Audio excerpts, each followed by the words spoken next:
మనస్సాక్షి తప్పు చెబుతోందని తెలిసిన పరిస్థితులు, మనుషుల ఒత్తిడి వల్ల అదే తప్పులో కొనసాగుతున్నామా? ఈరోజు దేవుని సన్నిధిలో మన హృదయాన్ని పరిశీలించుకుందాం. దేవా పాపిని నిన్నాశ్రయించాను. ప్రియమైన విశ్వాసులారా, మన జీవితంలో కొన్ని నిర్ణయాలు చాలా చిన్నవిగా అనిపిస్తాయి. కానీ ఒక తప్పు నిర్ణయం తర్వాత దాన్ని కాపాడుకోవడానికి తీసుకునే మరో నిర్ణయం మనల్ని మరింత దూరం తీసుకెళ్లవచ్చు. మత్తయి సువార్త 14వ అధ్యాయం మనకు మనస్సాక్షిని నిర్లక్ష్యం చేయకూడదని, తప్పు తెలిసినప్పుడు దేవుని వైపు తిరగాలని, పరిస్థితులు ఎలా ఉన్నా సత్యంలో నిలబడాలని గుర్తు చేస్తుంది. ఈ సందేశాన్ని మన జీవితానికి అన్వయించుకొని ప్రార్థిద్దాం. బైబిల్ రిఫరెన్స్: మత్తయి సువార్త 14వ అధ్యాయం 1వ వచనం నుండి 12వ వచనంలో ఈ వాక్య భాగంలో యోహాను బాప్తిజం ఇచ్చువారు హేరోదు చేసిన తప్పును ధైర్యంగా తెలియజేస్తాడు. హేరోదు తన తప్పు తెలిసిన పరిస్థితులకు మరియు తన చుట్టూ ఉన్న వారి ఒత్తిడికి లోనై భయంకరమైన నిర్ణయం తీసుకుంటాడు. యోహాను సత్యంలో నిలిచాడు, హేరోదు తన నిర్ణయాల్లో చిక్కుకున్నాడు. ప్రార్థన.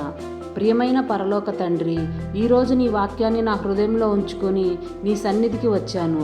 ప్రభువా, నేను తప్పుదారిలో నడుస్తున్నప్పుడు నా మనస్సాక్షి ద్వారా నన్ను హెచ్చరించే నీ స్వరాన్ని గుర్తించే హృదయాన్ని నాకు ఇవ్వు. తప్పు తెలిసినా దాన్ని సమర్థించుకునే మనసు నాకు రాకుండా కాపాడు. నేను చేసిన తప్పును దాచకుండా నీ ముందుకు తీసుకువచ్చి మార్చుకోవడానికి సహాయపడు. తండ్రి, నా చుట్టూ ఉన్నవారు తప్పును సాధారణంగా చూసినా నేను మాత్రం నీ వాక్యాన్ని ప్రమాణంగా చేసుకొని జీవించే జ్ఞానాన్ని ఇవ్వు. ఎవరైనా నన్ను ఒత్తిడి చేసినప్పుడు నా నమ్మకాలపై రాజీ పడకుండా సరైన దానిని ఎంచుకునే ధైర్యాన్ని ఇవ్వు. ప్రభువా, నేను ఒకసారి ఇచ్చిన మాట కోసం, ఒకసారి తీసుకున్న నిర్ణయం కోసం జీవితాంతం తప్పులోనే కొనసాగకుండా నన్ను కాపాడు. అవసరమైతే నా నిర్ణయాన్ని మార్చుకునే వినయాన్ని ఇవ్వు.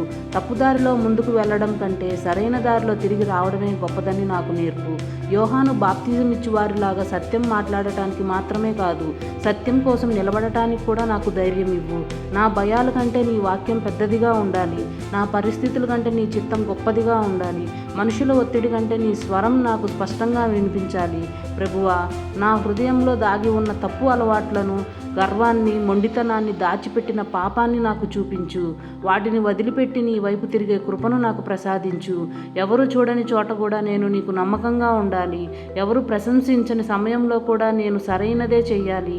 నా ప్రతి నిర్ణయానికి ముందు దేవునికి ఇది ఇష్టమా అని ఆలోచించే జ్ఞానాన్ని నాకు ఇవ్వు. నా జీవితం ద్వారా నా కుటుంబానికి, నా స్నేహితులకు, నన్ను చూసే ప్రతి ఒక్కరికి నీ సత్యం కనిపించాలి. ప్రభువా, తప్పు నిర్ణయాల నుండి నన్ను కాపాడు. తప్పు దారిలో నడిచినప్పుడు తిరిగి నడిపించు. నా హృదయాన్ని సున్నితంగా ఉంచు. నీ స్వరానికి ఎప్పుడు స్పందించే హృదయాన్ని నాకు ఇవ్వు. నన్ను మనుషుల ఒత్తిడికి కాదు, నీ సత్యానికి లోబడే వ్యక్తిగా మార్చు. నా జీవితం నీ చేతుల్లో ఉంది. నా నిర్ణయాలు నీ చేతుల్లో ఉన్నాయి. నా భవిష్యత్తు కూడా నీ చేతుల్లోనే ఉంది. యేసుక్రీస్తు నామంలో ప్రార్థిస్తున్నాను తండ్రి, ఆమెన్.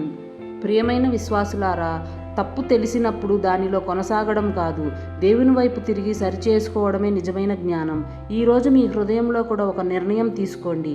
దేవా, నా మనస్సాక్షిని మేల్కొల్పి నీ సత్యంలో నన్ను నడిపించు. ఈ ప్రార్థన మీకు ఆశీర్వాదంగా అనిపిస్తే ఆమెన్ అని కామెంట్ చేయండి. దేవునితో నా మాటల కోసం చైల్డ్ ఆఫ్ గాడ్ రచిత యూట్యూబ్ ఛానల్ను సబ్స్క్రైబ్ చేసుకోండి. దేవుడు మీ హృదయాన్ని తన సత్యంతో స్థిరపరచునుగాక. Amen. Thank you. Praise the lord.